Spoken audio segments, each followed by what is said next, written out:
Bonjour, bienvenue. Merci pour assister à ce grand débat 2018 dans le cadre de ce 46e congrès de l'Intech. L'an dernier, on parlait d'une révolution qui était la révolution digitale. Vous y étiez peut-être, vous l'avez vu sur YouTube. Là, c'est une autre révolution dont il s'agit. C'est une révolution pas technologique, mais sans jeu de mots, liée à la nature, liée à l'environnement, la transition énergétique. Et ça s'inscrit complètement, ce grand débat sur la transition énergétique, dans le cadre de ce congrès qu'a souhaité Pascal Asselin, qui est sur le coût global, donc qui est sur le phasage et le chiffrage et l'analyse du cycle de vie des bâtiments, dont le but, et l'un des buts, c'est de réduire au maximum l'impact carbone lors des différentes phases du bâtiment.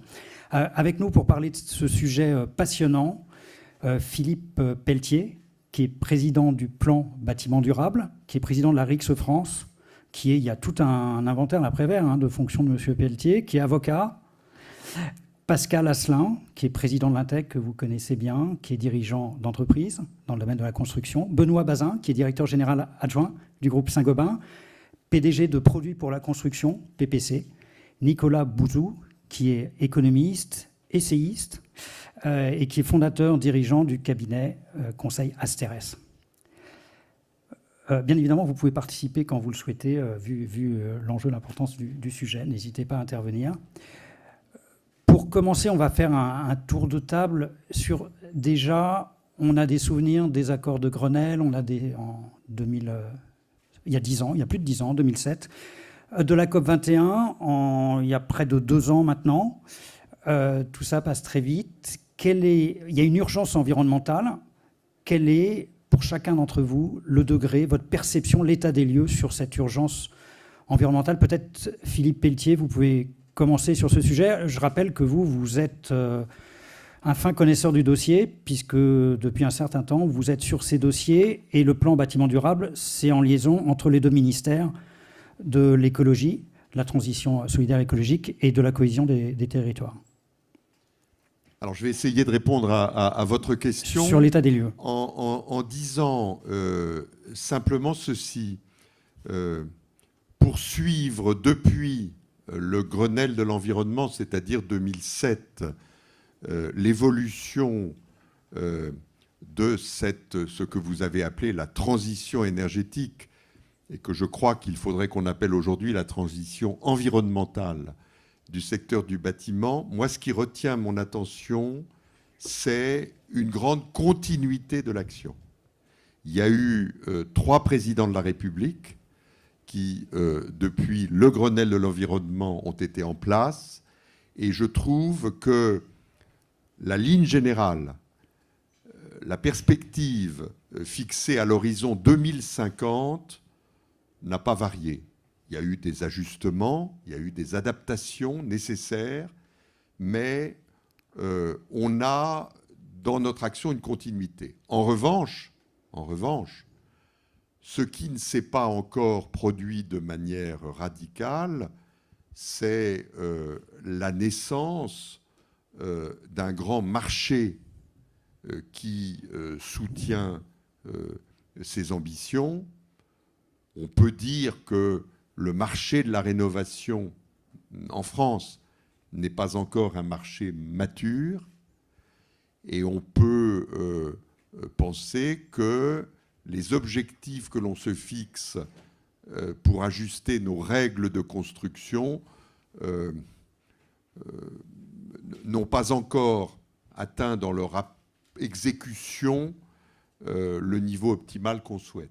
En d'autres termes, nous avons encore des progrès à faire dans l'action, mais la ligne générale, la trajectoire est fixée et me paraît bonne. Pascal Asselin, vous avez voulu que ce congrès ait une dimension internationale. L'enjeu est international et il concerne nos générations et les futures générations. Quelle est votre vision sur l'état des lieux de cette urgence environnementale? Alors, l'urgence, tout dépend dans quel spectre de temps on le met. Ça peut être subjectif. C'est totalement subjectif. En ce qui concerne les économies de la construction, ça fait déjà pas mal d'années qu'on travaille, d'ailleurs avec nos collègues européens au sein du Comité européen des économistes. On a sorti des travaux dessus. Et j'avoue, ça fait peut-être une bonne transition dans cet atelier pour parler aussi de différentes choses, notamment des outils numériques, dans cette transition numérique, qui vont nous aider et qui nous aident déjà à incrémenter nos données de façon beaucoup plus facile, quoi. L'alliance des deux révolutions, le digital et la transition C'est évident. énergétique. Je vais donner un exemple très concret. Il y a 20 ans, calculer un poids carbone d'un bâtiment qu'on construisait avec des fiches FDES, fallait y aller. Il fallait passer quelques heures, voire quelques journées. Aujourd'hui, l'outil numérique va nous permettre d'aller beaucoup, beaucoup plus vite. Voilà. D'accord, merci. Benoît Bazin, groupe Saint-Gobain, DGA, PDG de PPC, vous êtes dans 70 pays, vous avez près de 170 000 salariés collaborateurs dans le monde, donc vous avez forcément une vision sur l'état des lieux. Oui, vous en avez pris conscience il y a un certain nombre d'années déjà. L'urgence est clairement là, puisqu'on voit une pression sur les villes partout dans le monde, et on sait la part, 40% des émissions de gaz à effet de serre qui vient du bâtiment. Donc clairement, cette urgence par l'urbanisation dans les grands pays, elle est extrêmement présente. On constate qu'il y a quand même encore la moitié des pays signataires de la COP21 qui n'ont pas de mesures sur le bâtiment dans leurs efforts de réduction des gaz à effet de serre. Donc beaucoup de pays l'ont fait, mais il en reste quand même beaucoup encore sur le chemin. Donc ça, c'est le point que je voudrais faire sur un plan un peu international. Et puis c'est vrai qu'en France, il y a beaucoup de choses qui ont été faites, et la direction est claire, comme l'a rappelé M. Pelletier, sur le chantier de la rénovation. Je pense qu'on a encore une dynamique à accélérer. Il y a aussi tout le chantier de la formation, de la main-d'œuvre et de la pénurie de main-d'œuvre qu'on voit se poindre à l'horizon sur les marchés matures d'Europe de l'Ouest. Ça aussi, c'est quelque chose qu'il faut avoir à l'esprit. Et vous avez, dans l'esprit de la COP21, vous aviez créé la Global Alliance for Construction avec différents partenaires dans différents pays, qui était une action concrète pour essayer de réduire en fait les gaz à effet de serre. Alors ce sont des lieux d'échange entre les États, entre les entreprises, donc très, très précieux. Et puis nous sommes aussi présents dans une quarantaine des Green Building Councils de par le monde. Il y en a, je crois, 70, et nous sommes présents dans une quarantaine de pays pour, là aussi, pousser les labels et faire beaucoup de formation, d'information sur les différents pays. Merci. Nicolas Bouzou, vous avez une approche, quand on vous écoute, d'économistes, mais aussi de sociologues, sur les comportements des États, des entreprises, des populations, des opinions. Comment vous cernez cette révolution et ce degré d'urgence?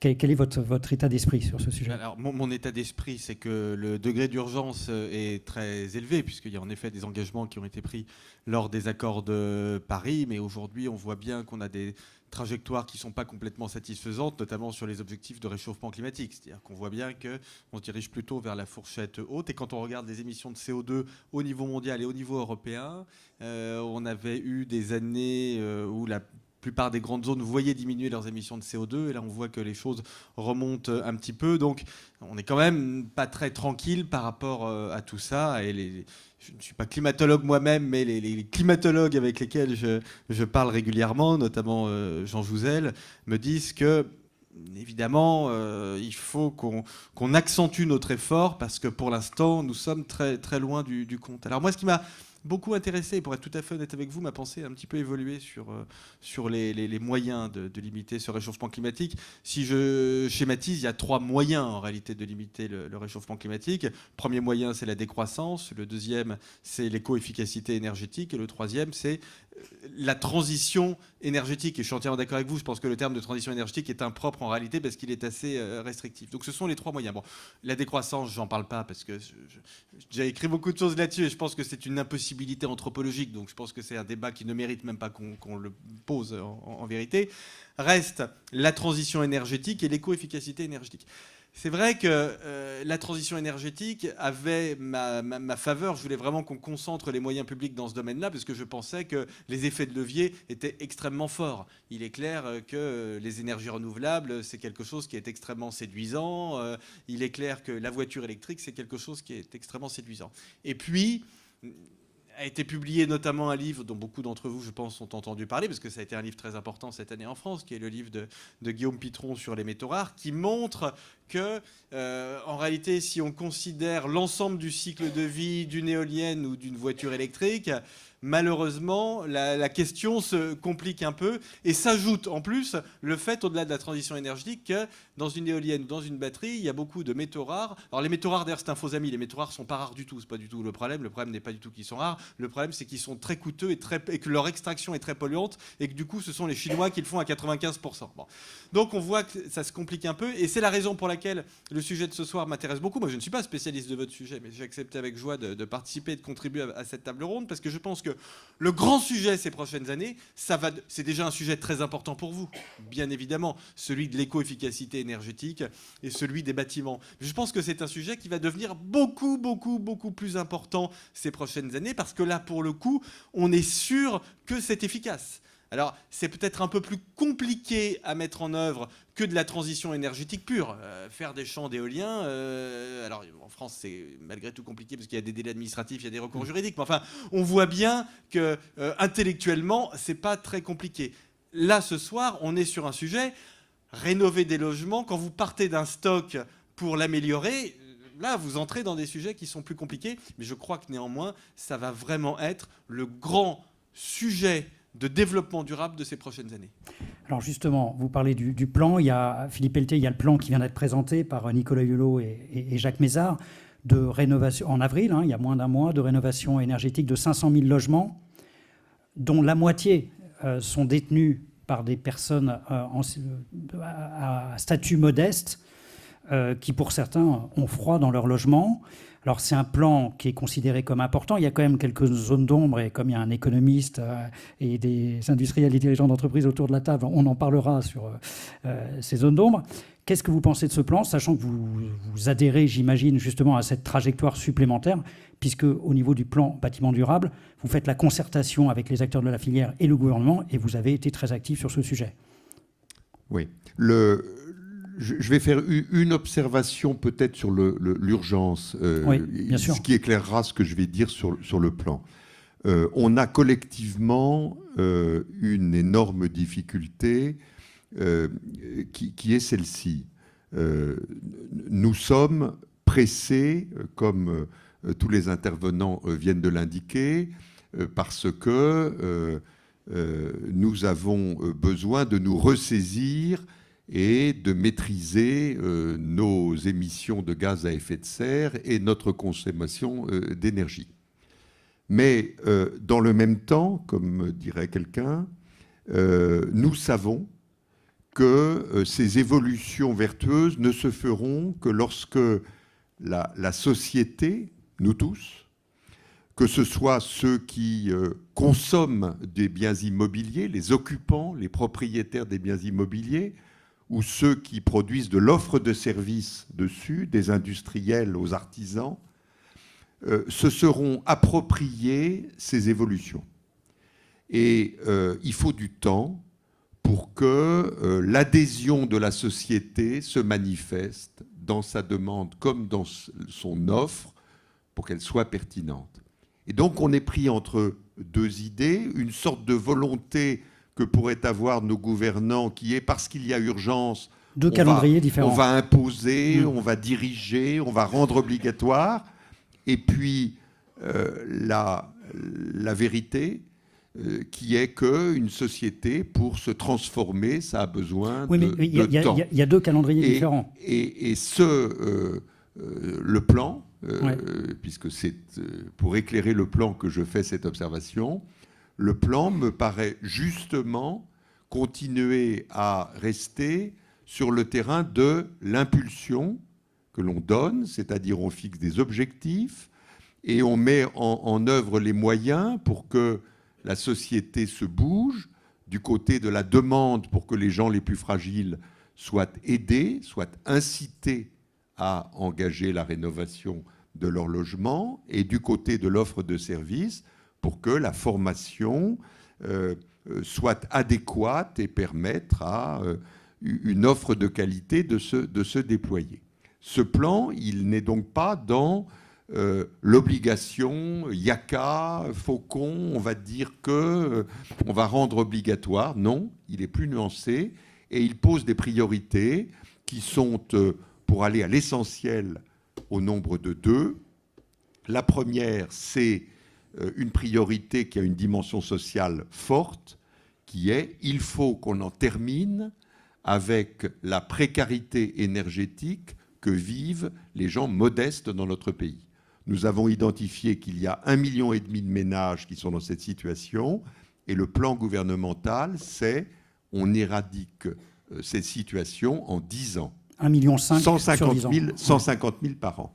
Et l'intelligence de ce plan, c'est de dire que l'intervention publique ne permettra pas de faire tout.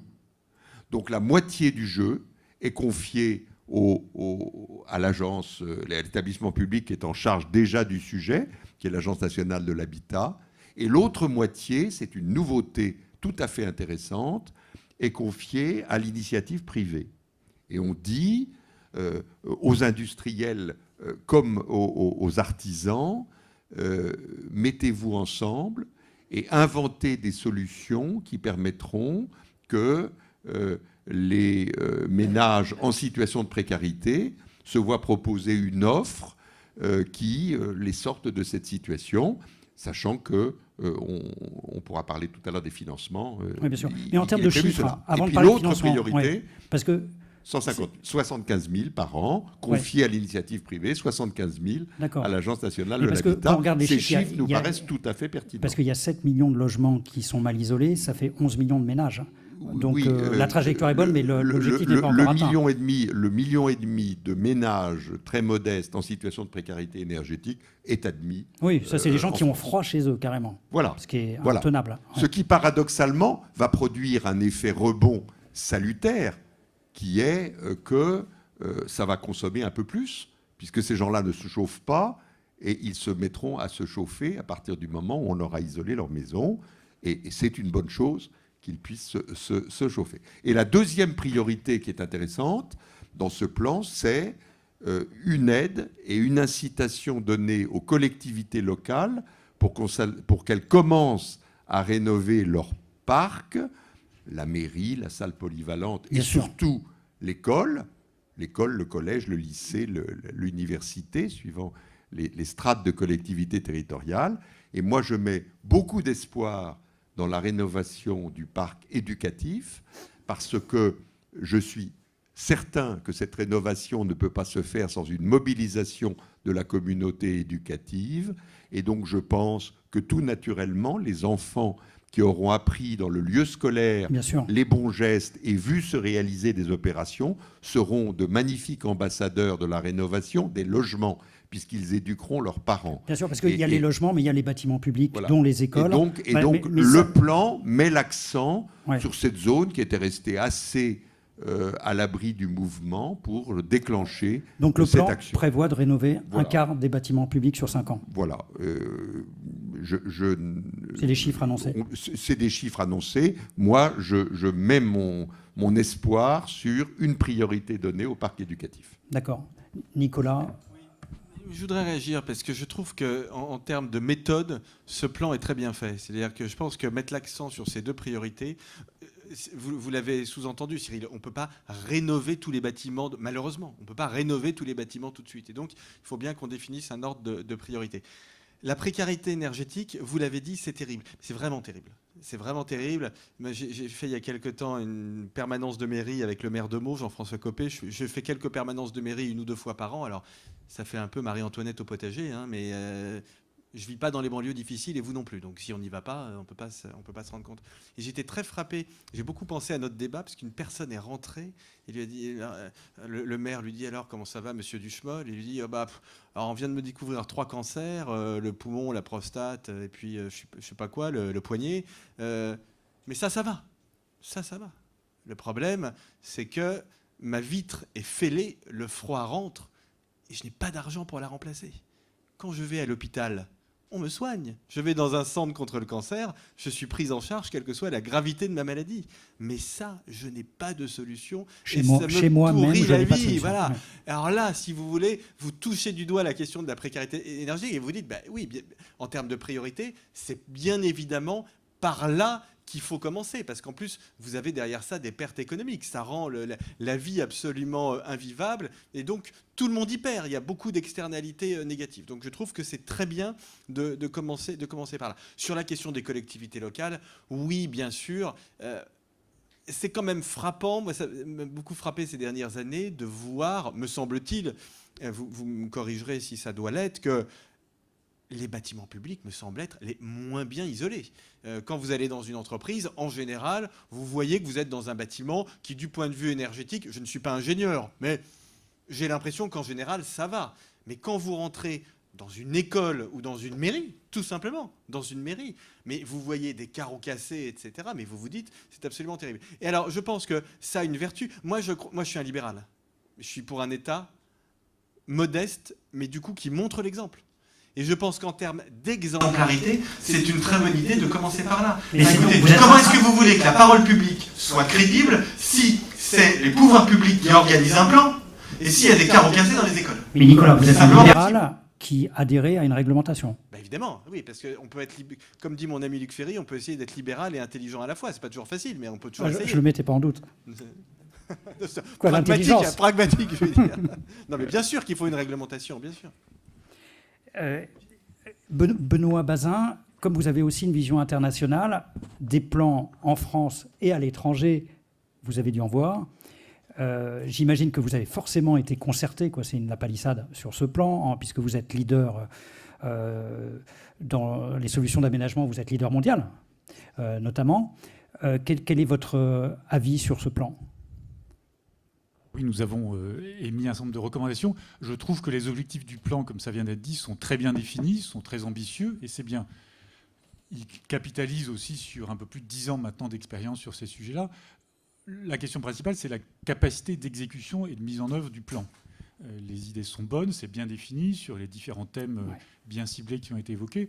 Je pense qu'il y a deux messages un peu transversaux. C'est d'abord un message de simplicité. Je pense qu'il faut vraiment garder les choses simples. Il faut que les organismes de l'État, je parle du pluriel parce que c'est effectivement un pluriel assez large, soient aussi condensés que possible pour qu'on sache à qui s'adresser. Il faut deuxièmement donner confiance, donc il faut de la visibilité, de la prévisibilité dans les mesures et de la constance dans les mesures. Et je prends un exemple pour ça, pour l'illustrer. Le diagnostic de performance énergétique, je pense qu'il est rentré dans le paysage culturel, j'allais dire français, de façon importante. Comme son contrôle technique automobile, on a le DPE.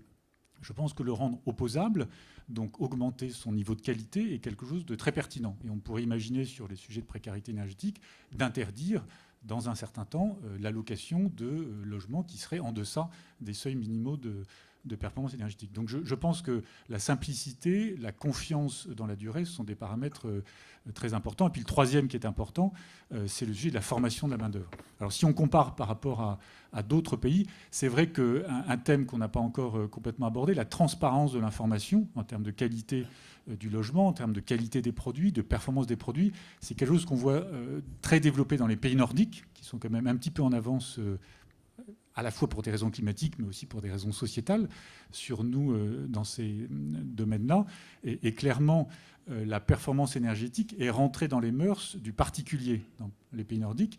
Elle est rentrée dans les mœurs du bail professionnel en France, du bâtiment tertiaire, peut-être un jour effectivement des bâtiments publics, pas complètement chez le particulier. Donc il faut arriver à associer le particulier à cette question de performance énergétique, et ça tient beaucoup soit des diagnostics qui seraient opposables dans une transaction ou ce genre de choses, dans une location, soit par de la transparence de l'information. Donc je pense qu'il faut arriver sur la rénovation, qui est le sujet essentiel, à embarquer cette performance énergétique dans un environnement de confort, d'amélioration de l'habitat de façon plus large. Donc dans toute la chaîne, ce qui est sous-tendu par ce que vous dites, c'est que le propriétaire ou le locataire, qu'importe son statut, le résident, il faut l'impliquer complètement pour voir son bénéfice, le confort thermique qu'il y aura, et que là, il y a une alliance entre vous. Par exemple, chez Saint-Gobain, vous produisez de plus en plus des matériaux à bas carbone, qui vont dans le sens d'un meilleur confort thermique. C'est l'association des deux. On a toutes sortes de catégories d'ailleurs de confort. Ça peut être le confort esthétique, le confort visuel, de la lumière naturelle dans une salle de classe qui change beaucoup la capacité des enfants à apprendre. On a le confort de l'air, la qualité de l'air. Là aussi, quand on a les taux de CO2, ça Au bout de quelques temps, le cerveau fonctionne un peu moins bien. Et puis le confort thermique. Donc il faut arriver à associer plus largement le particulier sur ces notions de confort. Alors ça passe évidemment par l'éducation, y compris dans les écoles, mais aussi sur des sujets. Et la performance énergétique, ce diagnostic, il est plutôt bien fait. Je pense qu'il faut le crédibiliser encore un peu plus, le rendre opposable et un jour le rendre obligatoire pour soit louer son bien, soit faire une transaction immobilière. Donc je rêve un peu de ce jour-là. On n'en est pas forcément très loin, mais on voit ce genre de dynamique dans des pays nordiques notamment, scandinaves, oui. où le particulier s'est approprié ces sujets-là. Et on le voit aussi d'une façon dans un paramètre économique. C'est-à-dire qu'aujourd'hui, dans les zones qui ne sont pas tendues en France, entre les pires logements et les meilleurs, il y a moins 15% sur les prix d'un côté, plus 15% de l'autre. Donc on a quand même 30% d'écart de valeur du logement selon la performance énergétique. Donc je pense qu'à un moment, le particulier va réaliser non seulement le confort qu'il vit dans son bâtiment, mais également l'investissement que ça peut représenter. Merci. Pascal, quand je vous entends dans des conférences, vous dites souvent il ne faut pas oublier le client. Là, quelque part, c'est un client, même si on est dans un environnement pas B2B professionnel, mais c'est un client, l'usager, le résident. Et donc, ce qu'il faut, c'est l'impliquer, le sensibiliser, parce que c'est lui qui peut souffrir, soit s'il y a trop de carbone, soit bien évidemment s'il a froid, puisqu'on voit qu'il y a 15% des gens qui ont froid chez eux. Donc, il faut impliquer dans la boucle le résident. Alors, pour le faire adhérer à ce plan, en fait. Tout à fait, c'est important. Commencer d'ailleurs par les écoles, moi je trouve ça c'est une très bonne idée. Hein, c'est une idée qui nous a piqué, parce qu'on a fait un passeport jeune, nous, à l'Intec. Ouais. mais je pense que le ministre de l'Éducation nationale... En dehors de la blague, je pense que je suis chef d'entreprise, je suis pro-business, mais avant tout, je suis citoyen, père de famille aussi. Avant tout. Bien sûr. Et moi, quand on a participé à tous ces plans, j'ai rencontré tout un tas de gens, comme vous tous autour de la table. Et puis, ça m'a posé des questions un peu complexes, humaines, toutes bêtes. Le logement, c'est comme se soigner, c'est comme manger. Quelque part, dans une société développée, ça devrait être quelque part un bien inaliénable. Un bien primaire. Primaire, oui, primaire. Et on a fait le droit au logement. Bon, on sait ce qu'il en est. Et c'est très, très, très complexe. Alors, la rénovation énergétique, c'est évident, il faut y aller, mais à fond. Hein. Mais il ne faut pas oublier que c'est une matière mouvante. C'est-à-dire qu'on peut très bien investir dans un logement pour le rendre efficace au niveau énergétiquement parlant, mais dans 15, 20 ou 30 ans, les choses vont évoluer, vont changer. Peut-être que dans 30 ans, on sera obligé de refroidir beaucoup plus longtemps les bâtiments dans le courant de l'année qu'on le fait aujourd'hui. Donc, cette mise à jour technique... Rien n'est maîtrisé complètement. Rien n'est maîtrisé. C'est très évolutif. Et je vais vous donner un exemple assez symptomatique. C'est on est tous amenés à vieillir, hein, malheureusement, mais c'est comme ça. Ça, c'est une chose qui est certaine. Hein. Et on s'est dit, effectivement, d'ailleurs, on en a parlé, on a échangé des fois là-dessus, Philippe. Il y a un moment donné, une chose qui cristallise le fait de pouvoir rénover un logement, c'est au moment de sa vente. Et moi, je trouve que c'est assez intéressant comme sujet. On dit, si le logement n'est pas mis à jour, est dans un état absolument lamentable, eh bien, on interdit par exemple la vente. Sur le plan comme ça, je trouve ça pas mal. Quand les gens arrivent en fin de vie, ont besoin de vendre leur logement pour payer leur dépendance. Parce que ça, c'est un vrai sujet aussi. Qui a un autre budget qui n'était pas forcément prévu. Quand les familles, maintenant, sont monoparentales, quid ? Quand il n'y a quasiment plus d'héritage, quid ? C'est extrêmement complexe. Alors nous, on avait fait une suggestion, alors complètement puérile. J'avais mis une hypothèse, je dis tiens, pourquoi pas créer par exemple un livret, alors ça existe déjà, mais un livret épargne logement, mais dédié qu'au logement, qu'à ça, inaliénable. On ne peut pas l'utiliser à autre chose et qui durerait tout au long de sa vie. On pourrait l'ouvrir à sa naissance. Les parents, les grands-parents pourraient le transmettre, même s'il reste de l'argent dessus, c'est une obligation, ça rentrerait dans le pot commun. Et puis j'ai fait un petit calcul, d'ailleurs pas sur les gens partis de leur naissance, j'ai été chercher ça, des bases sur l'INSEE. Alors je fais de la macro là. Et j'avais calculé, je ne sais plus combien, les gens qui avaient à partir de 18 ans jusqu'à 60 ans, ça faisait je ne sais plus combien la masse de Français, je ne voudrais pas dire de bêtises, mais j'avais calculé que si on économisait 500 € par an, eh bien au bout de 10 ans, ça faisait ça abonde, 20 milliards d'euros. 20 milliards d'euros, un fonds commun de placement de 20 milliards d'euros pour se loger. On a un économiste de la construction là et on a un économiste. Donc, mais bon, effectivement, c'est difficile de dire que c'est une sécurité sociale. Mais moi, bien sûr, je suis libéral. Mais à un moment donné, il faut prendre ses responsabilités en tant qu'homme. Ouais. Je comprends. Philippe Pelletier, dans les écoles, on a un ministre de l'Éducation nationale qui est très doué, qui est dans le partage. et qui prend le dossier à bras-le-corps pour sensibiliser les élèves et participer à la rénovation des écoles, des collèges, des lycées. Alors, et c'est des futurs résidents. Oui, alors la réponse est oui, il prend sa part du sujet. Il a d'ailleurs fait des annonces il y a 3 semaines, je crois, en indiquant sa volonté de sensibiliser les enfants à ces sujets. Il reste à vaincre ce mal français qui est le travail en silo, parce qu'il fait les choses de son côté. Puis il y a d'autres ministres qui, eux, s'attaquent aux bâtiments éducatifs sans penser à celui qui se préoccupe des élèves. On va donc faire en sorte de les mettre ensemble. Mais la culture, vous parlez de la culture. Et d'avoir une efficacité Mais si meilleure. vous voulez faire une annonce, c'est quoi? Voilà. C'est le ministère de la Culture? Et d'avoir une efficacité meilleure. Ce qui est très important et qui est présent dans tout ce qu'on a dit, c'est que il faut que la rénovation énergétique des bâtiments, elle s'inscrive dans la vie du bâtiment. Et il y a, comme Pascal l'évoquait, des moments de la vie du bâtiment qui sont plus propices que d'autres à faire des travaux. Il faut qu'on accentue l'effort, l'explication, la sensibilisation à ces moments de la vie du bâtiment. La vente en est un. Et puis, il y a des leviers qui ne sont pas seulement, comme on avait cru le penser au début du Grenelle, c'est-à-dire l'économie d'énergie égale l'économie tout court pour le ménage concerné et pour la facture énergétique du pays. Ce levier purement économique, il est celui des gens très pauvres, pour lequel leur permettre d'avoir l'argent qui permet de se chauffer passe par une isolation du bâtiment, etc. Mais il y a d'autres leviers. Et c'est un point qu'on a développé, notamment dans des réflexions menées avec le groupe Saint-Gobain, qui est de se dire que les leviers ne sont pas identiques pour chacun de nous. Certains d'entre nous peuvent être préoccupés par des considérations liées au développement durable, à la préservation des générations futures. Ça existe. Et puis, le grand nombre seront préoccupés par des questions de confort.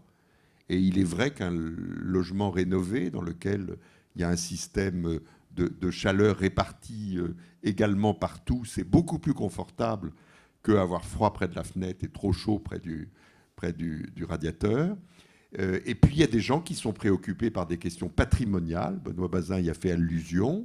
Il y a un lien entre la qualité énergétique du bien et sa valeur, surtout pour les maisons individuelles en zone non tendue, ce qui est le gros des biens immobiliers qui sont vendus. Et puis, il y a des questions de santé. Je suis très frappé de ce que la santé est peu présente dans nos approches françaises, alors qu'elle envahit les approches immobilières des Anglais. Bien sûr. Là, c'est aussi une culture silo, malheureusement. La question de la précarité énergétique en Angleterre, elle est traitée comme ceci. On constate que les gens qui ne se chauffent pas vivent dans des locaux qui présentent des pathologies, parce qu'ils ne sont pas chauffés, et que ces pathologies du bâtiment provoquent des pathologies chez les personnes qui occupent les bâtiments.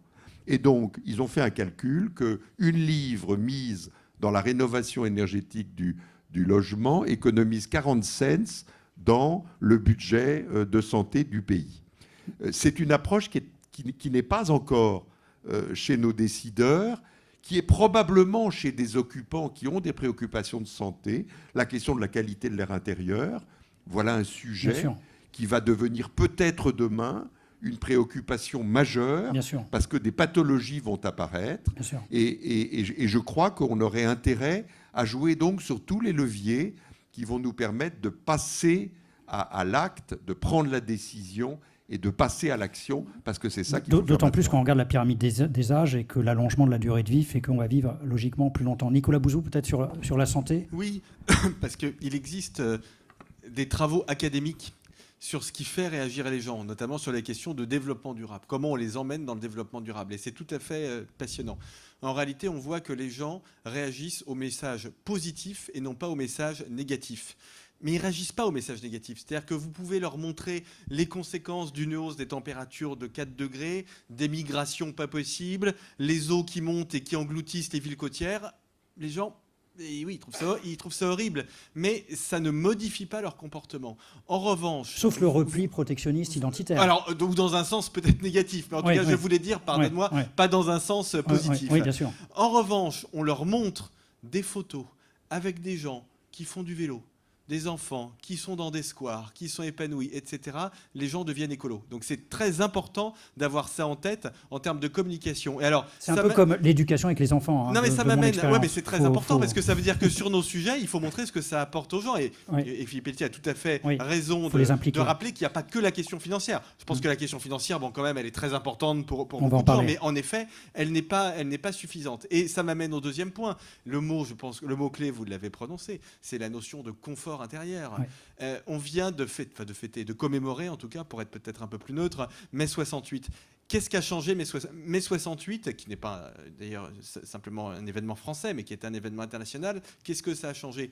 Ça a été le moment de l'importation de l'utilitarisme anglo-saxon dans nos sociétés, c'est-à-dire, pour le dire dans des termes normaux, le moment où les gens ont commencé à se soucier de leur confort individuel et de celui de leurs enfants. C'est très exactement ça, mai 68, et c'est quelque chose qui est de plus en plus important. Vous voyez bien qu'aujourd'hui, on ne pense qu'à notre confort, nos enfants, etc. Donc là, je pense qu'il y a... C'est pour ça que j'ai réagi très positivement à ce terme quand vous l'avez dit. Alors, à titre personnel, moi, ça peut m'agacer parfois parce que je pense qu'il n'y a pas que le confort dans la vie. Mais en tout cas, pour le sujet qui nous intéresse, je pense que cette notion de confort, pour ramener les gens, pour les embarquer dans la rénovation des bâtiments, c'est ça le sujet, pour les embarquer là-dedans, pour les inciter eux aussi à participer à ce mouvement, je pense que la notion de confort, elle est très féconde.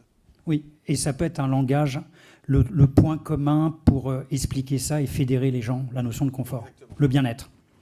Il faut protéger les gens, mais il faut aller jusqu'au bien-être. C'est parfait. Alors, il y a un objet indirect, un objectif indirect à ce plan, qui n'est pas l'objectif direct, bien sûr, hein, mais qui est la création d'emplois. Vous avez un point commun entre vous, vous en avez plusieurs, vous avez tous créé de l'emploi. Vous créez tous de l'emploi, soit vous êtes de toute façon dirigeant d'entreprise. Non, il n'y a pas 170 000 personnes chez Asterès. Non. Un tout petit peu moins que Saint-Gobain, mais bon. Mais vous en avez créé quand même... Mais Saint-Gobain a mis plus de temps. Bien sûr, bien sûr. Il y a les 8 branches du pont. Mais donc, vous avez plusieurs points communs, dont notamment, vous dirigez, et parfois vous avez fondé des structures économiques des entreprises, donc vous créez de l'emploi. Par contre, il y a des zones d'ombre. Il n'y a pas d'objectif chiffré sur la création d'emplois. Peut-être que de toute façon, c'est impossible, c'est une équation impossible, mais comme on a un économiste de la construction et il aime bien les chiffres, est-ce qu'on peut s'avancer un petit peu sur des estimations de maintien d'emplois, parce que les temps sont durs, et de création d'emplois? Puis moi, j'ai appris à l'école que quand le bâtiment va, tout va, donc tant mieux. Alors, à mon avis, chacun d'entre vous, vous pouvez... donc 170 000 personnes chez Saint-Gobain, donc vous connaissez le sujet.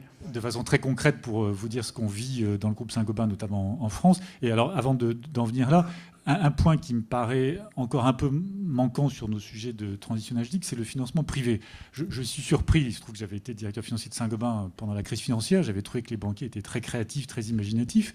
Ils n'ont pas encore été sur le financement privé de la rénovation énergétique. Et quand j'évoquais tout à l'heure ces écarts de valeur immobilière entre un mauvais ou un bon bâtiment, je serais assureur de crédit immobilier, je préférerais assurer, et donc moins cher, un bâtiment bien isolé qu'un mauvais bâtiment. Bien sûr. Je laisse cette question de côté parce que je trouve qu'il y a un peu de créativité. Oui, on va en parler tout à l'heure, c'est essentiel. Que la finance pourrait apporter, comme elle a su le faire bien ou mal dans d'autres domaines. Bien sûr, on va parler du financement du plan.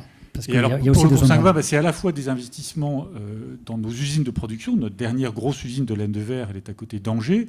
On y rajoute en ce moment plusieurs dizaines de millions d'euros d'investissement pour de la laine à souffler, très, très exactement. Donc c'est à la fois des investissements de production sur des emplois qui sont locaux, puisque ces produits du bâtiment voyagent peu.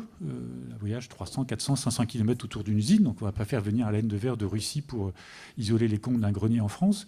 Deuxièmement, ça crée évidemment des emplois Nous, dans nos services de distribution, Groupe Saint-Gobain a à peu près 2000 agences, Point P, La Paire, CDO en France. Donc ce sont des emplois qualifiés, de valeur ajoutée, d'innovation de produits, puisqu'encore une fois, l'industriel, il attend de la réglementation pour être capable d'industrialiser des solutions, pour faire la préfabrication.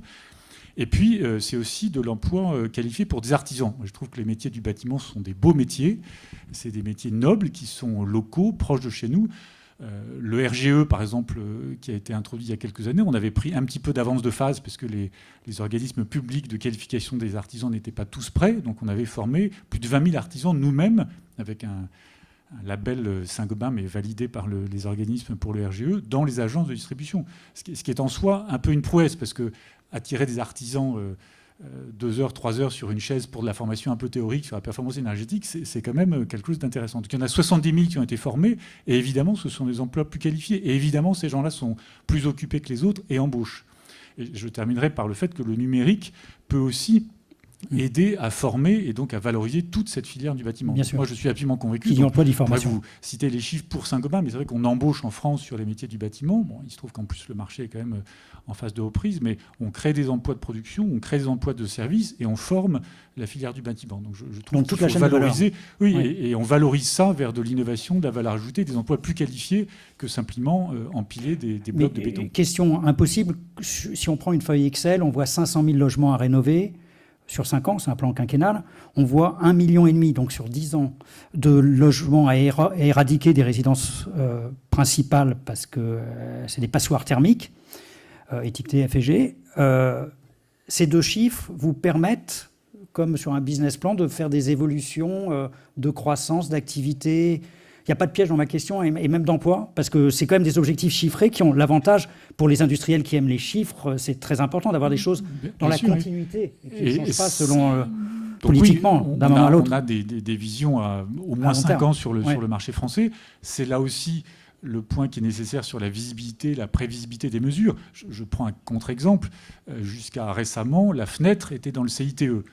Vous évoquiez les carreaux cassés. C'est un petit peu étrange de sortir la fenêtre du CITE. Il vaudrait mieux baisser éventuellement, s'il y a des contraintes budgétaires, le taux du CITE, mais garder la fenêtre, parce que c'est simple pour un particulier de se dire, est-ce que c'est les combles à isoler avec telle laine plutôt que telle autre? Est-ce que c'est la fenêtre du double vitrage, du simple ouvrant comme ci, comme ça? Donc soyons simples et prévisibles, et à ce moment-là, les industriels peuvent s'engager sur des plans, sur des investissements. Quand on investit une centaine de millions d'euros sur une usine de laine de verre, c'est pas pour la déménager 3 ans plus tard. Donc ce sont des prévisions à 5, 10, 20 ans. Et on fait le pari que, à la fois parce que ces exigences sont là et le parc est gigantesque à rénover en logement individuel et en logement collectif. Et deuxièmement, ensuite, les exigences en termes de kilowattheure par mètre carré vont continuer d'être de plus en plus fortes et hautes. Et donc le besoin d'investir, de produits à valeur ajoutée et d'innovation dans le bâtiment va continuer d'aller de l'avant. Je pense qu'en 2020, 2025, on se dira finalement il y a des solutions plus innovantes. Mais ce n'est pas toujours évident, puisque la trajectoire est bonne, comme le soulignait Philippe Pelletier tout à l'heure, mais les résultats à ce jour, la trajectoire est bonne, mais les résultats à ce jour par rapport au plan de transition énergétique sur la croissance verte de 2015 ne sont pas atteints. Oui, donc pour des industriels, ce n'est pas évident d'avoir un objectif avancé politiquement, même si on a changé de gouvernement.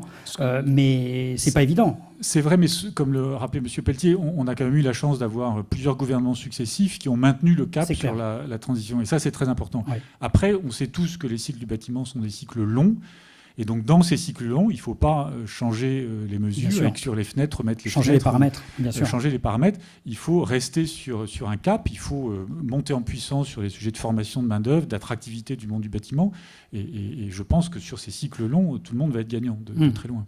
Pascal Asselin, vous sentez, vous êtes dirigeant d'entreprise, mais aussi au sein de l'Intec, vous sentez que ce plan, avec ces chiffres de 500 000 et de 1,5 million, peut avoir un effet bénéfique sur le maintien et la croissance en emploi? Bien évidemment, je ne vais pas dire le contraire. Là encore, il faut saluer quand même une espèce de continuité. Changer les règles du jeu, c'est très complexe à suivre.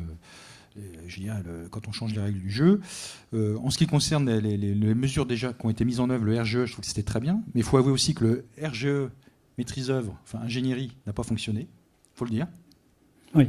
Nous, à l'Intec, je ne sais plus, on s'est formé, il y a 250 entreprises qui sont formées à l'Intec, il y a 4 ans, 5 ans, 5 jours de formation, et je veux dire, le marché ne nous a pas appelés.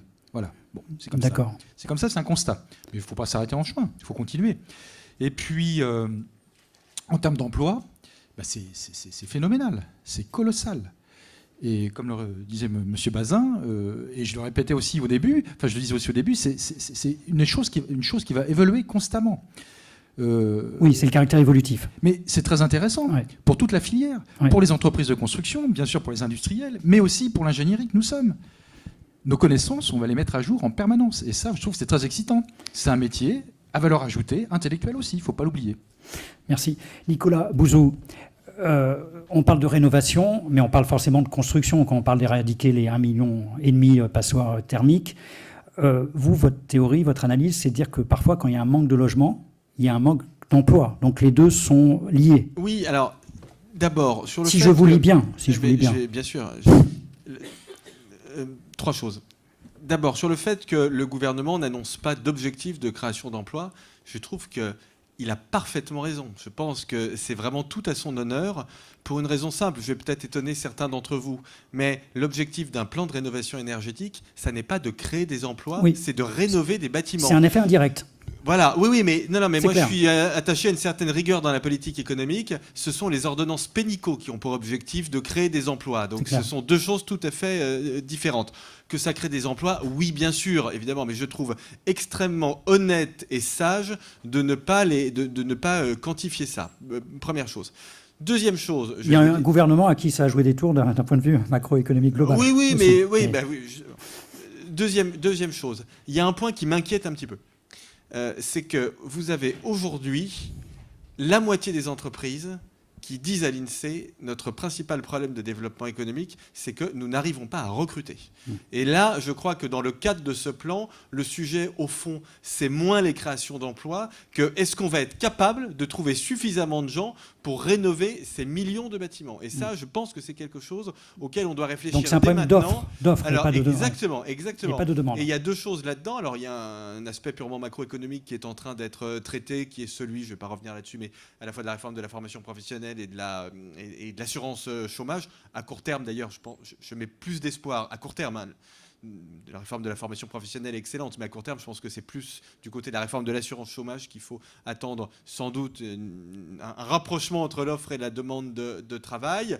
Mais la question de la formation, comme de toute façon tout ceci va nous occuper plusieurs années, la question de la formation se pose forcément dès maintenant. Et là, vraiment, j'attire votre attention là-dessus parce que je trouverais extrêmement dommage que ce plan soit freiné, tout simplement parce qu'on n'a pas suffisamment de personnes à faire Et par rapport à ce que travailler. dit Pascal Asselin, il y a un caractère évolutif, donc la formation est encore plus importante. Et par rapport à ce que soulignait Philippe Bien sûr, Pelletier, en plus. il faut arrêter avec la culture silo en France, qui est culturelle chez nous.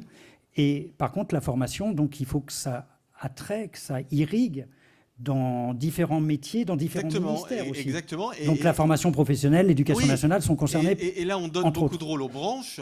Je trouve ça très bien. Ben, justement, je pense que les branches, là, doivent vraiment s'emparer de ces sujets pour faire de la prospective, parce que c'est vraiment leur rôle. J'en viens enfin à la question que vous m'avez posée sur le lien entre l'emploi et le bâtiment.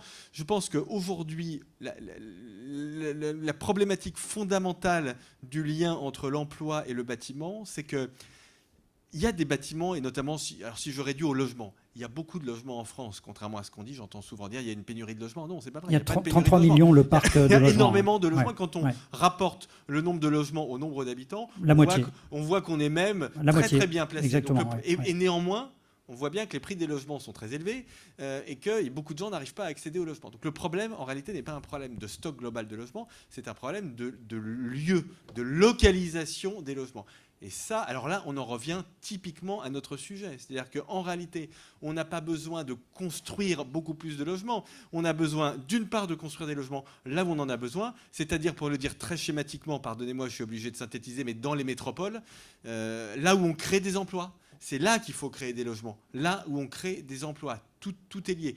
Ça ne veut pas dire qu'on ne peut pas réfléchir aux problématiques d'aménagement du territoire, etc. Mais là encore, on est obligé, si vous voulez, quand on réfléchit à la politique publique, on est obligé de hiérarchiser les problèmes. Donc on a besoin d'emplois, on a besoin de logements à Toulouse, à Bordeaux, dans la petite couronne. Voilà, c'est dans ces endroits-là qu'il faut construire prioritairement. Et puis, il y a bien évidemment la question de l'optimisation du stock de logements existants. Et ça peut être plein de choses. Ça peut être bien évidemment agrandir des logements, ça peut être hausser des immeubles. Je crois que c'est un sujet qui avait été très bien mis, je trouve, sur la table par le dernier gouvernement Sarkozy, qui avait en tête cette idée peut-être d'essayer non pas simplement de construire des logements en plus, mais d'utiliser les logements et de les agrandir, d'ajouter un étage, etc. Je pense que quand même tout ça est extrêmement important. Il faut avoir une vision pragmatique des choses. Il faut aller construire des logements là où on a des emplois, parce que on est dans le capitalisme contemporain. Malheureusement, c'est comme ça, mais c'est un capitalisme de métropolisation, c'est-à-dire qu'il concentre de la richesse. Donc c'est pas la peine de construire beaucoup de logements dans la banlieue de Châlons-en-Champagne, parce que s'il n'y a pas d'emploi dans la banlieue de Châlons-en-Champagne, on aura des logements inoccupés qui, en plus, en réalité, vont déprécier le patrimoine de ceux qui auront investi là-dedans, et on n'aura pas les emplois. Donc ça ne sert à rien. Donc il faut vraiment être pragmatique et se dire, la priorité, c'est plus de logements, des logements neufs, mais aussi des logements anciens optimisés, là où il y a de l'activité économique. Il pourrait même y avoir des emplois qui pourraient ne pas être pourvus, puisque c'est un peu un mal français qui est assez paradoxal. C'est pas il pourrait, c'est quand même incroyable. On a 8% de chômeurs, un peu plus, et c'est déjà le principal problème qui se pose sur le marché du travail. C'est pour ça que c'est mon conseil, très, très humblement, ce qui ne me ressemble pas, mais essayez vraiment de réfléchir très, très précisément à ce problème, parce que, bon, évidemment, le gouvernement peut le faire, mais je crois que c'est au niveau des secteurs, au niveau des entreprises, d'essayer vraiment de mener une réflexion et de faire des propositions au gouvernement pour faire en sorte que... Parce que c'est idiot pour la rénovation des bâtiments, et puis c'est idiot du point de vue macroéconomique de voir cette espèce de situation dans laquelle on est, où, alors qu'on a encore 8% de chômage, la croissance et les créations d'emplois risquent de buter sur le fait qu'il y a un mismatch, en bon français, pour parler comme le président, entre l'offre et la demande de travail. Ouais. Et l'expression est un peu familière, mais il ne faut pas se louper sur le présent et l'avenir, parce qu'il ne faudrait pas qu'à la Joseph Schumpeter, il y ait une destruction créatrice d'emplois qui aboutit au fait qu'il y ait des nouveaux emplois où il n'y ait pas eu les jeunes formés. Et on recherche aussi, parce que le digital plus la transition énergétique, c'est des nouveaux savoir-faire. Il ne faudrait pas là aussi qu'il y ait des nouveaux emplois à pourvoir, mais qu'on n'ait pas formé les jeunes pour répondre à ces emplois. Oui, c'est-à-dire qu'en fait, il y a une interaction complexe aujourd'hui entre, pour parler comme on parle dans ma corporation, entre le conjoncturel et le structurel. C'est-à-dire que les besoins de court terme ne sont pas forcément les besoins de moyen terme. Mais ça peut se travailler dès maintenant. Je vais vous donner un exemple très concret pour bien me faire comprendre dans un secteur qui n'est pas le vôtre. J'étais il y a quelques jours avec le secteur du transport routier de marchandises. Problématique du transport routier de marchandises. On manque de transporteurs routiers aujourd'hui, on manque de chauffeurs, mais dans 10 ans, on n'en a plus besoin à cause du camion autonome. Voilà la problématique qui est tout à fait intéressante. Mais ça se gère. C'est-à-dire qu'il faut dès aujourd'hui en recruter beaucoup, parce que les entreprises en ont besoin, et puis il y a des gens qui sont au chômage en France, donc il faut en former et en recruter beaucoup, mais avoir en tête le fait, c'est ce que Pascal expliquait très bien tout à l'heure, qu'on est dans des secteurs, le rythme de la technologie fait qu'on est dans des secteurs qui requièrent des compétences qui sont évolutives. Une sorte de loi de Moore de l'emploi, oui, en fait. Mais il faut faire les deux en même temps. C'est-à-dire qu'il faut trouver des gens pour les besoins là tout de suite, tout en se disant on se met en tant qu'employeur et on les met dans une logique de formation qui va faire en sorte que dans 5 ans ou dans 10 ans, ils travailleront dans le même secteur et peut-être même dans la même entreprise. D'accord. Raison de plus pour former les jeunes élèves dans les écoles au confort thermique, parce qu'ils vont peut-être acquérir un savoir par le digital sur ces sujets-là, parce qu'il y a une double révolution. Hein. L'an dernier, le Congrès, c'était sur le digital. Là, c'est sur la transition énergétique, et on voit bien qu'il y a une... C'est la même. Une alliance. Oui, c'est ça. C'est deux révolutions, deux vagues. Après, je me tais, mais les grandes mutations sont toujours des mutations de convergence technologique. C'est-à-dire qu'aujourd'hui, en fait, c'est pas simplement le numérique, c'est la convergence du numérique, de la robotique, de l'intelligence artificielle et de la transition énergétique. Donc ce sont ces 4 facteurs qui sont en train de déclencher une mutation, comme on en a vu au XIXe siècle ou à la Renaissance. Alors, il y a des révolutions, mais il y a toujours un manque présent qui est l'argent. comment on finance ce plan? On a un niveau d'endettement important. Il y a quelques zones d'ombre sur la façon dont il est financé et forcément des appréhensions. Quand on se met à parler de sujets sensibles, les aides sociales ou des taxes, ça fait peur, ce qui est bien compréhensible, c'est humain. Est-ce que c'est le propriétaire qui va payer? Si oui, ce sera le locataire aussi, parce qu'on peut penser qu'il y aura une répercussion sur les hausses de loyer. Même si il y a des solutions, des innovations, Benoît Bazin y faisait allusion tout à l'heure, il y a de l'innovation aussi dans le financement. On le voit bien d'ailleurs, hein. Et Nicolas, vous connaissez ça aussi. Il y a de l'innovation dans les modes de financement maintenant. Philippe Pelletier, comme vous avez activement participé à ce plan, comment on le finance? Puisqu'il y a plusieurs chiffres qui sont annoncés dans la presse, mais il y a un manque de concret, en tout cas à mon humble sens. Alors, vous n'avez pas tort de dire que toutes les dispositions d'accompagnement du nouveau plan qu'on a présenté ne sont pas encore arbitrées et ça devrait être le cas d'ici l'été. Donc, il faut attendre un petit peu. On est en bonne voie. D'abord, je voudrais vraiment qu'on n'ait pas l'idée qu'on part d'une feuille blanche, hein. Nous sommes aujourd'hui sur un rythme de rénovation énergétique performante de 400 000 logements par an. Un peu moins de 300 000 dans la sphère privée, un peu plus de 100 000 dans la sphère du logement social. Ça veut dire qu'on n'est pas aux 500 000 par an qui sont demandés, mais on n'est pas si loin de cela. Non. Et on sait que les 500 000 seront insuffisants sur la durée qui nous sépare jusqu'à 2050, et il est déjà prévu qu'à partir de 2020-2022, il faudra passer à 700 000. Bon. Pour ça, il faut donc qu'il y ait un marché de la rénovation qui se crée, et tout ne va pas reposer sur l'aide d'État. C'est clair.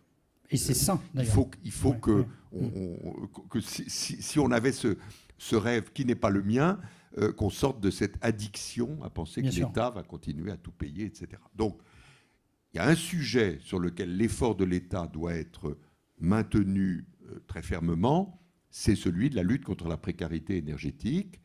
Les gens ont besoin d'être massivement subventionnés parce qu'ils n'ont pas l'argent. Et ce système-là, c'est la partie de l'effort de l'État qui doit être, à mon avis, préservé. Mais excusez-moi, pour comprendre, c'est les 500 000 logements ou c'est aussi les 1,5 million de passoires thermiques qui vont disparaître? C'est les 150 000 dans les... Oui, fois 10 ans. Les 150 000 dans les 500 000. D'accord. C'est ça, voilà. Donc cette partie-là, il faut maintenir un effort. C'est la redistribution nécessaire. Et on sait que s'il n'y a pas cette subvention massive, il n'y aura pas de sortie de précarité énergétique de ces logements-là. Bon. Alors, une fois qu'on a dit ça, on peut se demander si les autres interventions de l'État seront maintenues au même niveau.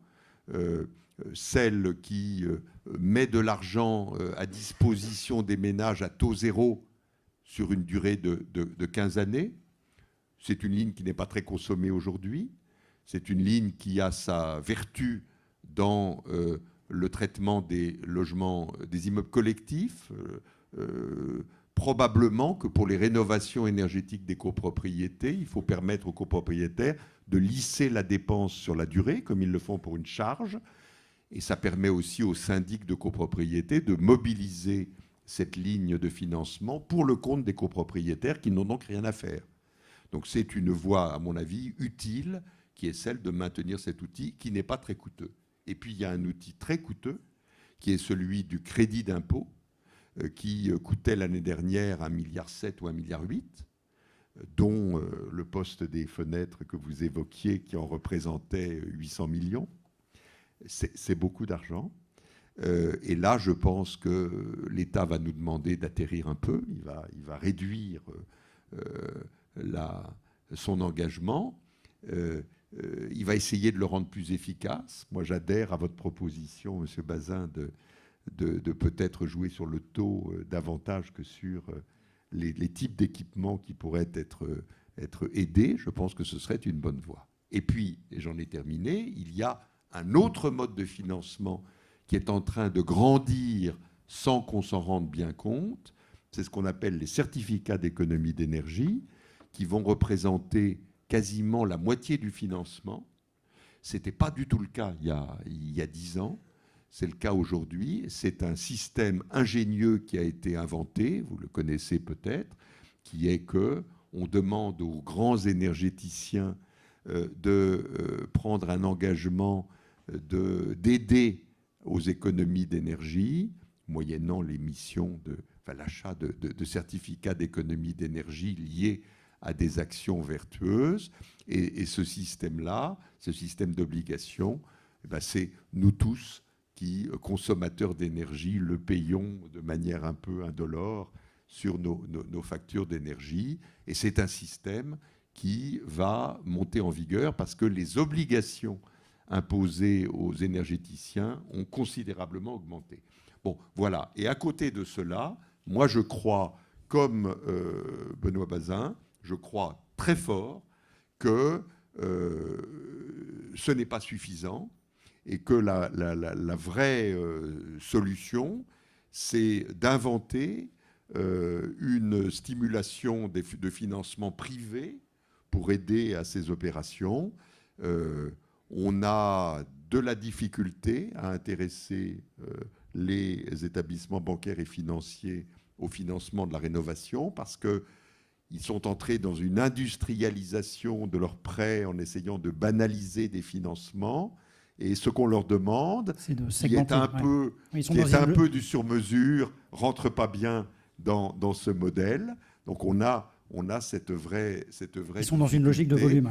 Mais je pense qu'il va falloir les mobiliser. Je crois beaucoup dans l'action de certaines régions qui ont déjà réussi à passer des accords avec les réseaux mutualistes présents dans leur région. C'est par exemple le cas de Arkea en Bretagne, qui s'est engagé dans la rénovation énergétique. Et c'est le cas aussi dans l'Est de la France, qui, ne trouvant pas d'établissement bancaire français désireux de s'engager, sont allés chercher la KfW allemande pour financer les opérations dans ce cadre régional. Mais il faudra que le financement privé joue. Et au-delà des prêts que les banques peuvent donner, est-ce qu'on ne peut pas... Alors là, je vais faire frémir tous les défenseurs du patrimoine et de sa transmission, mais est-ce qu'on ne peut pas essayer de valoriser la valeur du bien immobilier pour qu'à un moment de son histoire, qui peut être celui de la succession, cette valeur serve à payer, à rembourser, à assumer des charges financières qu'on aura engagées du vivant de son propriétaire. Moi, je crois que c'est une voie sur laquelle il faudrait qu'on réfléchisse en France sereinement, parce que l'idée de la transmission de la résidence aux enfants est un sujet qui est très présent dans nos esprits et notre culture, mais qui a perdu largement le rôle économique qui était le sien autrefois. Donc il y a une ingénierie financière à trouver, à inventer. Il y a probablement une ingénierie financière en mobilisant l'initiative privée. À l'échelle des collectivités aussi. Et c'est probablement le bon moteur. En cassant les silos que les territoires prennent la main sur ce sujet. Alors justement, sur les collectivités, avec la baisse des dotations aux collectivités, on parlait tout à l'heure des bâtiments publics, des bâtiments scolaires, notamment les jeunes générations, les enfants. Alors, dans les écoles, ça dépend des communes. Dans les collèges, ça dépend des départements. Dans les lycées, ça dépend des régions. C'est étonnant, d'ailleurs, tout ça, ce principe de millefeuille.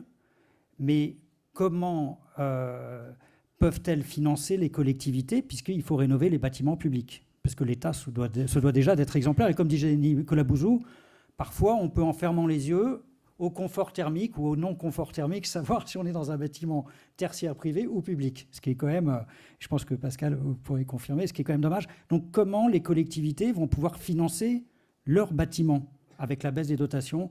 Philippe Pelletier, je pense que c'est forcément le nœud du problème dans les modes de financement. Alors d'abord, l'État s'est voulu exemplaire dans les lois et ne disons pas trop de mal de l'État, parce qu'il a fait un énorme progrès qui est de réduire de manière drastique la surface occupée par les membres de la fonction publique. Et donc, mécaniquement, en réduisant les surfaces utilisées, l'État a été plutôt performant sur le plan des économies d'énergie. Bon, il n'est pas entré dans des grandes rénovations de son patrimoine. Il reste beaucoup à faire, mais il a déjà produit un premier effet. Alors, comment est-ce qu'on procède pour les collectivités? Je vais d'abord peut-être vous surprendre en vous disant que dans un groupe de travail qu'on a animé avec beaucoup de collectivités territoriales et avec la Caisse des dépôts, on a constaté que la question du financement n'était pas du tout la question première que les élus locaux se posaient. Ils ont des questions considérables d'organisation, de méthode, de choix du bâtiment à rénover, de niveau auquel on va aller dans la recherche de performance. Bref, ils ont à apprendre, comme les ménages, qu'on essaye d'accompagner, par où je commence, comment je fais, à qui je m'adresse. Voilà. C'est les mêmes questions que se posent les élus. Oui, mais il y a des communes où concrètement, voilà, elles sont en quasi-faillite, ce qui est légalement impossible, logiquement. Après l'idée, il y a plusieurs idées. Il y a d'abord des financements de la Caisse des dépôts qui ne sont pas consommés aujourd'hui. Les lignes existent. Il y a une autre idée que je porte qui est d'imaginer qu'on pourrait financer ces travaux sur le temps long, très long, en émettant, en demandant au circuit bancaire d'émettre des prix qui sont calculés, dont le montant et la durée est calculé sur les économies d'énergie qu'on peut escompter, c'est-à-dire que la commune paierait les mensualités en fonction des économies d'énergie. Et pour que le système fonctionne, il faut qu'on puisse titriser ces créances et les revendre sur le marché. Les assureurs vie sont prêts à acheter ce type de produits qui ont une grande durée de vie, dès lors qu'il y a une sécurité totale de la créance qui est ainsi titrisée, ce qui suppose qu'il y ait des missions de garantie. Bon, ce modèle n'est pas encore parfait, mais il est probablement... C'est aussi de l'innovation financière. Il est probablement à travailler. Et puis, enfin, il y a une technique juridique qui n'est pas une technique financière, mais qui est une technique de sécurisation de ces maîtres d'ouvrage que sont les collectivités, qui est le contrat de performance énergétique, c'est-à-dire que le maître d'ouvrage va demander qu'on rénove son bâtiment en lui garantissant un résultat, et pas il ne va pas acheter des travaux, il va acheter un résultat, et les travaux ne seront qu'un des moyens de satisfaire le résultat, et ainsi il met de la sécurité parce qu'il est sûr que si l'économie sur laquelle il fonde le calcul de son financement n'est pas au rendez-vous, l'entreprise paiera la différence qui n'est pas là. Donc c'est un modèle qui peut donner de la confiance, de la sécurité et aider à la mise en place de ces financements. Je sais bien que tout ça est très compliqué, mais je pense que si on s'attelle au sujet, on y arrivera. Il y a déjà eu, alors il faut le savoir, il y a déjà eu des régions qui ont lancé des rénovations massives de leur parc de lycées. Il y a des villes comme la ville de Paris qui en est à sa 3e vague, donc 300 écoles, sa 3e vague de rénovation d'écoles. Voilà, on ne part pas là non plus de rien. Pascal Asselin, alors vous connaissez bien les territoires, mais je voulais vous interroger sur la modernisation de votre métier, où de plus en plus maintenant vous faites des analyses de cycle de vie. Quand il s'agit de projets de construction, vous expérimentez, vous êtes de plus en plus acteur et vous assurez la promotion du futur label E+C-, en liaison d'ailleurs avec Philippe Pelletier, le plan du bâtiment durable dans le cadre de la RT 2020. Donc ça, c'est pas le plan à court terme, c'est du moyen terme, c'est dans 2 ans. Ça va permettre de mieux chiffrer, de mieux estimer. Justement, le coût global, c'est le sujet du congrès. Tout se rejoint, mais de participer à des économies d'énergie, forcément. Peut-être les coûts ne seront pas forcément moindres, mais ça va générer des économies d'énergie. C'est l'un des buts du jeu. Bien sûr, c'est le but du jeu. Donc tout ça, c'est au service des maîtres d'ouvrage, au final. Au service de nous tous.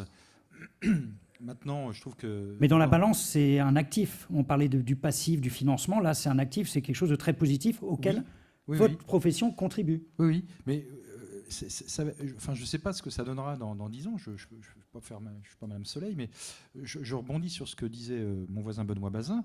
Il parlait de, vous savez, la mire du diagnostic performance énergétique. Bon, alors, ça a été beaucoup décrié, mais mine de rien, ça fait son petit bout de chemin dans la tête des gens.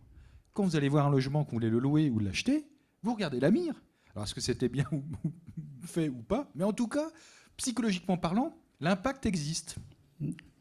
Alors, pour le label plus c'est moins, moi je trouve que la façon d'aborder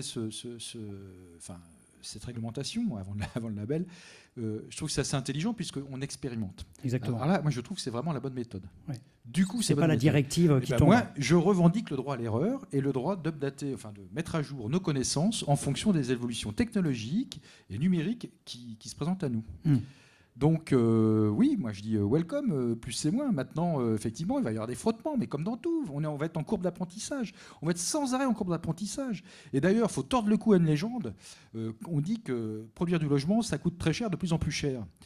On avait fait une étude sur un panel de 135 opérations. Alors ça, c'est l'INTA qui a produit ce document, d'ailleurs en partenariat avec la Fédération française du bâtiment. On avait pris 135 projets terminés, réception de chantier, réceptionné, ainsi de suite, sur les 10 dernières années. Donc ça allait de mémoire de 2005 à 2015 ou de 2006 à 2016.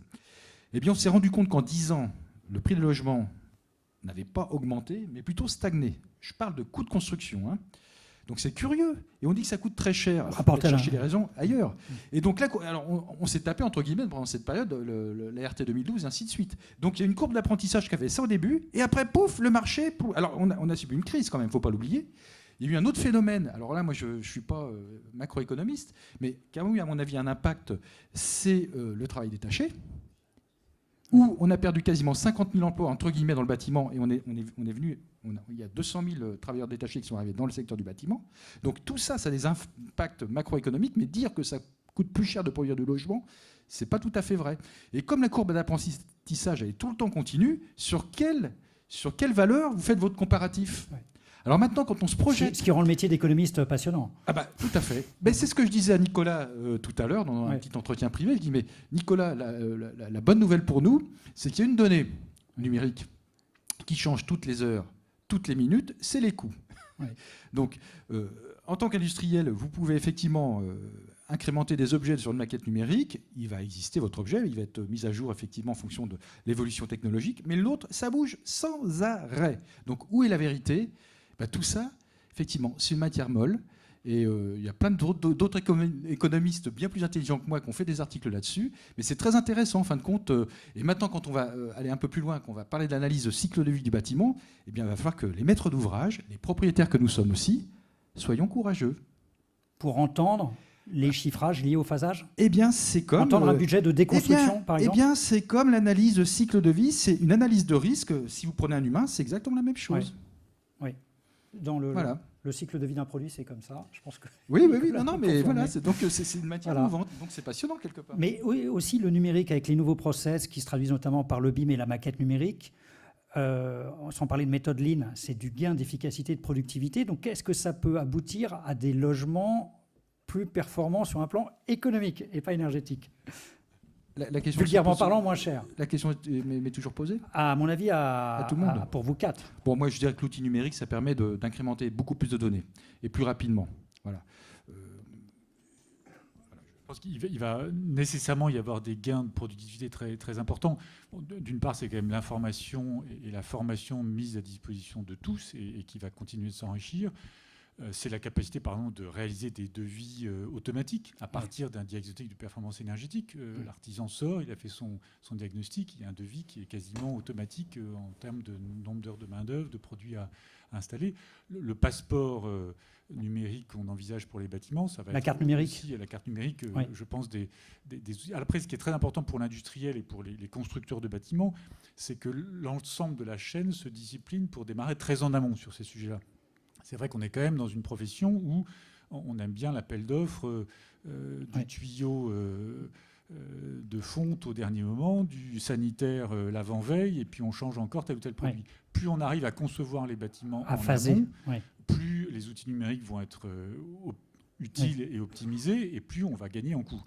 Le On gagne en numérique va méthode, aussi beaucoup ouais. nous aider sur la logistique, parce que la logistique des chantiers, c'est quelque chose sur lequel il y a, ne serait-ce que par les contraintes urbaines, puisque effectivement on construit de plus en plus en milieu urbain, il y a d'énormes gains de logistique de chantier, de temps de construction de chantier. La préfabrication, si on a des réglementations claires, visibles sur la performance énergétique d'un bâtiment, on va pouvoir préfabriquer des modules en usine et donc, par définition, faire des séries plutôt que, encore une fois, monter des blocs de parpaing. Donc le numérique accompagne un mouvement d'ampleur qui va apporter enfin de la productivité forte dans le monde du bâtiment. Et concrètement, chez Saint-Gobain, Pascal Asselin parlait des fiches FDES, vous partagez vos données pour nourrir les maquettes numériques et les process BIM, pour partager l'information, pour l'aspect transition énergétique et en termes d'efficacité en mode collaboratif. Donc fait ça tout le monde joue le jeu dans la filière. Tout à fait, on fait ça partout dans le monde et on a l'essentiel de nos principales familles de produits aujourd'hui qui ont un EPD, enfin l'équivalent du FDES français. Et puis, quelquefois, il y a une image un petit peu négative sur les sujets de recyclage, de filière du bâtiment. Les industriels du bâtiment, nous, ça fait 20 ans qu'on recycle le plâtre, la plaque de plâtre. On a en France 120 points de collecte des déchets de construction et démolition de chantier. On a lancé, on est les premiers en France, une filière de recyclage de la laine de verre et de l'isolation. Donc, les industriels, en anticipation de ce que les pouvoirs publics, à juste titre, proposeront après, parce que ça existe aussi dans d'autres pays, se sont lancés dans le recyclage des produits. Les distributeurs également. Il faut d'ailleurs inclure tous les distributeurs, pas les négociants, aussi les grandes surfaces de bricolage, pour qu'elles incluent cette nécessité de recyclage de la filière du bâtiment. Mais c'est aussi un facteur de progrès, de performance des matériaux et des bâtiments, puisque tout ça nous amène à progresser. D'accord, merci. Et Nicolas Bouzou, peut-être sur la carte numérique du logement, qui est dans le cadre de la loi Elan, qui est au Parlement, c'est la carte vitale de nos logements. Quel est votre avis sur le sujet? Parce qu'on peut penser que c'est au service de la santé du bâtiment et des résidents, qu'il y aura toutes les données que d'un point de vue digital, on va pouvoir acquérir et partager et mettre sur cette carte vitale. Puis-je dire quelque chose de désagréable? Ça me semble déjà presque anachronique. Et alors, vous avez raison d'évoquer la question de la santé, parce que je travaille beaucoup sur l'économie de la santé. On a fait ça dans le domaine de la santé, le dossier médical personnalisé. On l'a mis en place il y a combien de temps? 20 ans? Enfin, on l'a mis en place, pardonnez-moi. Il n'a jamais été mis en place. Voilà. Par contre, Google va le mettre en place là, très rapidement. Ça, il va y avoir absolument aucun problème. Ça renvoie à la question précédente à laquelle je voulais répondre, mais j'ai pas pu. Je vais le faire maintenant, mais je vais le lier avec votre question. Je pense que le coût de construction des bâtiments va chuter, ces prochaines années. Je pense que le coût va chuter.